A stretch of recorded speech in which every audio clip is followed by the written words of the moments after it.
Hi everyone.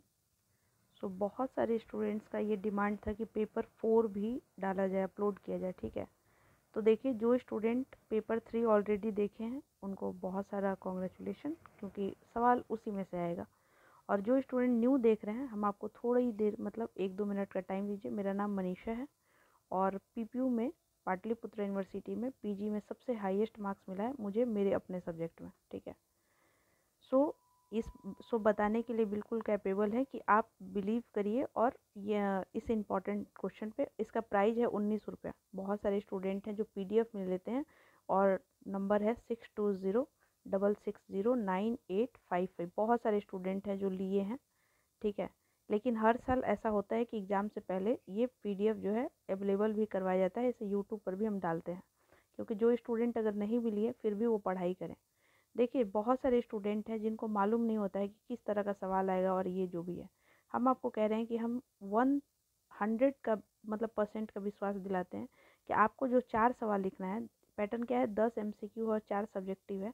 तो ये जो 4 सवाल है इसी में से आएगा। अब देखिए, मार्केट में मिलता है गेस पेपर, वो एक समुद्र भर सवाल देता है, उसमें से 4 आ गया तो कोई बहुत बड़ा बात नहीं है, आ सकता है, आई डोंट नो।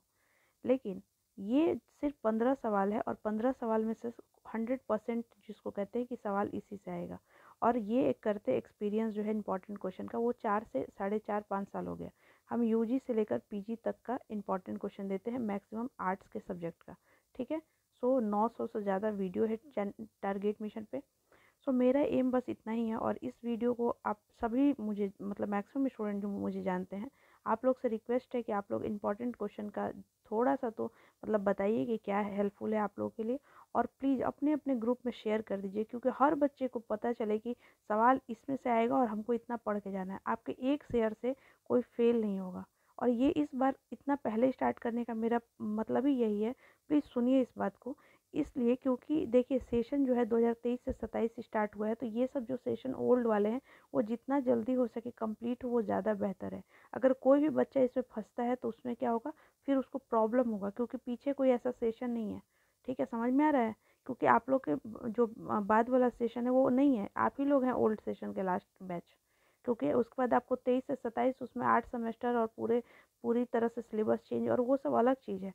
हम चाहते हैं कि आपके एक शेयर से, देखना नहीं देखना वो बात की बात है, आप अपने अपने ग्रुप में एक बार शेयर करके बोलिए कि 100% का हम भरोसा लेते हैं कि इसी से सवाल आएगा। इतना सवाल कर लो और उसके बाद चेक कर लो कि 32 पेज लिखना कैसे है। बस इतना कर लीजिए, मोर देन सफिशिएंट। टॉप करिएगा। हम 32 पेज लिखा कैसे जाता है उसका लिंक डिस्क्रिप्शन बॉक्स में डाल देंगे। अगर ये वीडियो हिट हुआ, मतलब मैक्सिमम आप लोग शेयर किए, लाइक कमेंट किए, ताकि यूट्यूब भी सपोर्ट करे और इसको और भी स्टूडेंट्स के साथ शेयर करें, तो हम बिलीव करिए कि आर्ट्स के मैक्सिमम सब्जेक्ट का हम ऐसे ही करके डाल देंगे और थर्ड ईयर का भी डाल देंगे। ठीक है, क्योंकि देखिए, मेरे ही पीडीएफ को लेकर बहुत सारे, जो मतलब हम क्या ही बताएं, बहुत सारे यूट्यूब पे ऐसे चैनल हैं जो बताते हैं कि इसमें से ही आएगा। हम नहीं चाहते हैं कि आप, मतलब आप लोग कोशिश करिए कि जो रियल में हम अपने हाथ से इसको बनाए हैं, तो मेरे मेहनत को आप लोग स्प्रेड करिए। It's my humble request to all of you. चलिए स्टार्ट करते हैं। देखिए, पेपर 3 ऑलरेडी डाला हुआ है। पेपर 3 का लिंक हम आपको डिस्क्रिप्शन बॉक्स में दे देंगे। पेपर 4, और देखिए, हर बहुत हम समझा नहीं पाएंगे क्योंकि बहुत टाइम लगेगा, इसलिए हम सवाल पढ़ते हैं। और इसको आप जो 32 पेज वाला है उसको लिखने का तरीका समझिएगा। फिर भी अगर कुछ प्रॉब्लम हो तो आप कमेंट बॉक्स में ज़रूर बताइएगा। Examine the role of philosopher in the French revolution. Topic क्या है, इंपॉर्टेंट टॉपिक क्या हुआ, फ्रेंच रिवॉल्यूशन। नोट्स बनाइए 2 पन्ना का, फ्रेंच रिवॉल्यूशन। और उनमें सारे उस नोट्स में ये टॉपिक होना चाहिए कि रोल क्या था, फिलोसफर का रोल क्या था फ्रेंच रिवॉल्यूशन में, फिर सोशल कंडीशन क्या था उस टाइम फ्रेंच रिवॉल्यूशन का टाइम, फिर क्या कॉजेज था कि फ्रेंच रिवॉल्यूशन हुआ। बस हो गया, आपको 2 पेज का क्वेश्चन रेडी। कोई भी आएगा, आपको सारा लिखना है, इसमें डायग्राम बनाना है। इसको इस तरह से आपको बेहतर करना है कि फ्रेंच रिवॉल्यूशन हुआ कहाँ, मतलब कहाँ हुआ था, किधर हुआ था, इधर हुआ था, इधर हुआ था, किधर हुआ था। तो आपको बताना है। आपको बताना है कि मतलब फ्रेंच में जो सोसाइटी था वो डिवाइड था। बताना है आपको, ताकि आप टॉप करिए। ठीक है, ये सारे, देखिए यहाँ से ये जो सवाल है वो सारा टॉपिक क्या है, फ्रेंच रिवॉल्यूशन। और एक ही क्वेश्चन नंबर 1 में ही ये सब दिया है। क्यों? क्योंकि फ्रेंच रिवॉल्यूशन पे अगर फ्रेंच रिवॉल्यूशन का जब आप नोट्स बना रहे हैं तो सिर्फ कॉजेज को 4-5 पन्ना में नहीं लिखिएगा ना, आपको 5 पेज लिखना है पर क्वेश्चन। तो आपको कॉजेज एक टॉपिक है, ये मत आप कहिएगा कि एक क्वेश्चन में कितना, क्वेश्चन नहीं, ये टॉपिक है।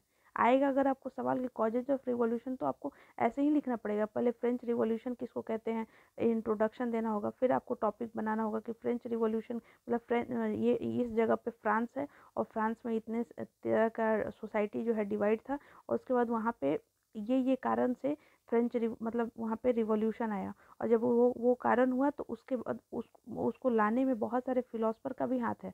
मतलब फिलोसफर का भी बहुत सारा वहाँ क्या क्या कारण, तो फिलोसफर का एक कारण है, सोशल कंडीशन वहाँ पे कारण है, सोसाइटी का डिवीजन कारण है, बहुत सारे कारण है। बस 2-2 4-4 लाइन में लिखना है बस। उसके बाद ये इसके वजह से ये वॉर हुआ और इसका इम्पैक्ट ये पड़ा, मतलब रिवॉल्यूशन के बाद क्या हुआ तो ये इम्पैक्ट हुआ, और लास्ट में कंक्लूजन लिखना है। समझ में आया? ये फर्स्ट क्वेश्चन था, इसलिए हम अच्छे से समझाएं इसको। अब देखिए question number 2, examine the main stage in the unification of Germany. So topic क्या मिल गया आपको? जर्मनी, जर्मनी यूनाइटेड, ये बिस्मार्क। अब टॉपिक है आपका जर्मनी, तो इसका नोट्स बना लीजिएगा। क्वेश्चन नंबर 3 क्या है? देखिए जर्मनी बट हिटलर को, यहाँ पे नाजीवाद और Hitler important topic. Question number 4, Napoleon third या नेपोलियन बोनापार्ट। तो ये आपको टॉपिक बनाना है, ठीक है।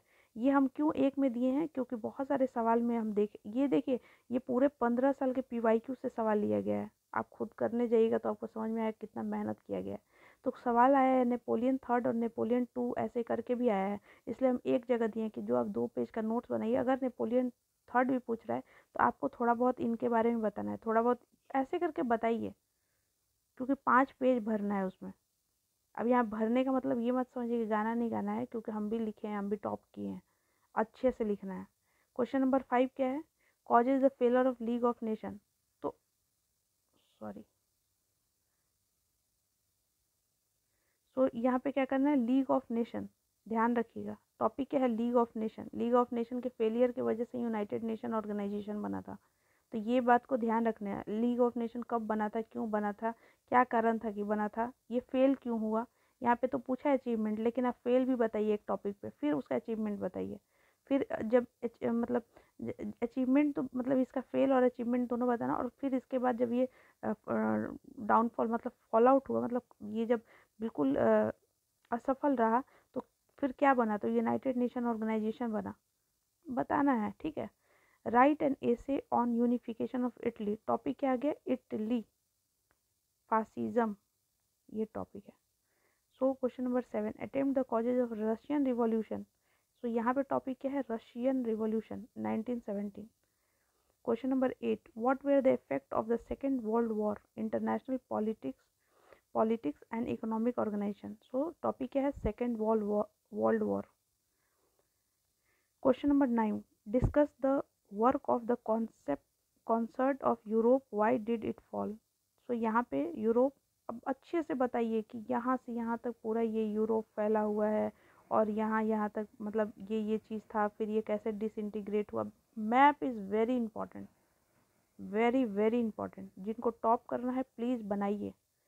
Question number 10, write an essay of Vienna Congress, Vienna Congress पे आपको लिखना है, ठीक है। Discuss the nature and significance of revolution of 1830। तो 1830, फिर आपको यहाँ पे जो है ये देखिए, यहाँ पे फ्रेंच रिवॉल्यूशन 1848, वही February revolution.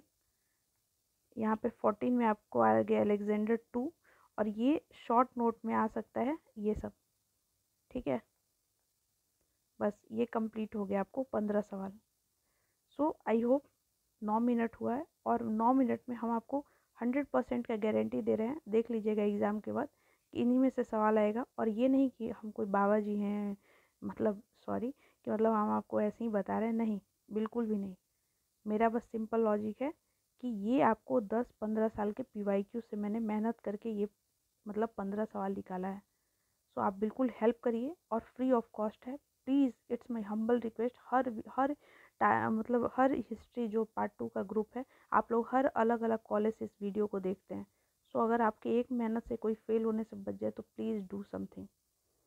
So thank you so much. आपके लाइक और शेयर करने से, सब्सक्राइब करने से टारगेट जो यूट्यूब है वो भी टारगेट मिशन को प्रमोट करेगा। So please do something. कम से कम अच्छे चीज़ को प्रमोट नहीं करिएगा तो ख़राब चीज़ ही हावी होगा। So thank you so much. Wish you all the best.